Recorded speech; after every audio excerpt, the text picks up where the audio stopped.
CompTIA Tech Plus Complete Training Course. Exam Objective 4.4 Identify Programming Organizational Techniques and Logic Concepts. Branching Practice. Time to practice your new coding skills with some practice questions.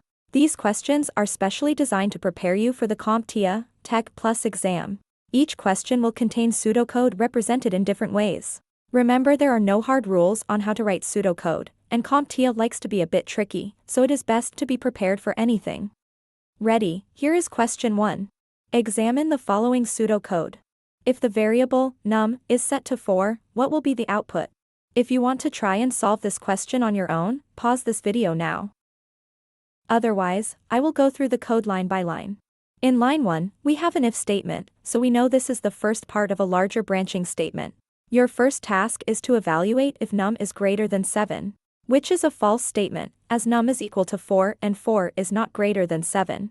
So we head on down to the next branch statement on line 3. Here we evaluate if num is less than 11. This is true, as num is equal to 4 and 4 is less than 11. So this is the branch we will execute. The only statement in this branch is to print, which means to output the string b. So, the answer to this question is B. Now many of you may be looking at line 5. The condition num equals 4 is pretty tempting. Am I right? But don't fall for this. Remember that we start with the first branch and work our way down the code sequentially until we find a branch that evaluates to true. Once we do, that is the path we take. You can only choose one path.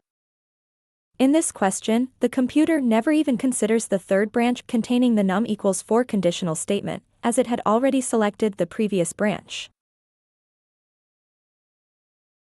Here is question 2. Examine the following pseudocode. What will be the output of this code? If you want to try and solve this question on your own, pause this video now. Otherwise, I will go through the code line by line. First off, remember this is pseudocode. Here we just need to follow the logic and consider the pseudocode as a truncated form of spoken language. Okay, for this question, the case on line 2 and end case on line 8 is pseudocode representing the beginning and end of this branching statement. And lines 3 through 7 are our different branches.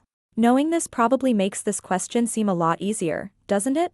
Now, in line 1, we have an assignment statement. This statement declares a variable with the identifier score and assigns it the value of 70.00.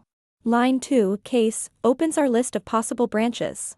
From here we go branch by branch or line by line until we find a conditional statement that evaluates to true.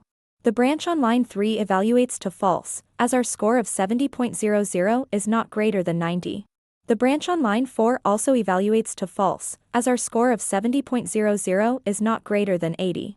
The branch on line 5 is where most would make a mistake. In coding we have to be precise.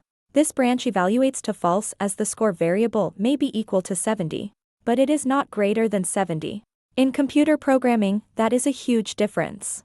Now, the branch on line 6 evaluates to true, as our score of 70.00 is greater than 60. So we read on and are instructed to declare and set a variable identified as grade to the string value of d. Now that we have chosen a branch, we move on to the next line of code following the branch statement. This is line 9. Here the code outputs the value of the grade variable, which is currently d. D is our final answer. If you found these example questions helpful, please share your thoughts in the comments. Also, I look forward to seeing you in the next video segment where we will begin our study of loops.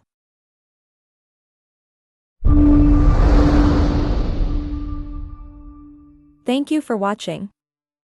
Subscribe for more great content.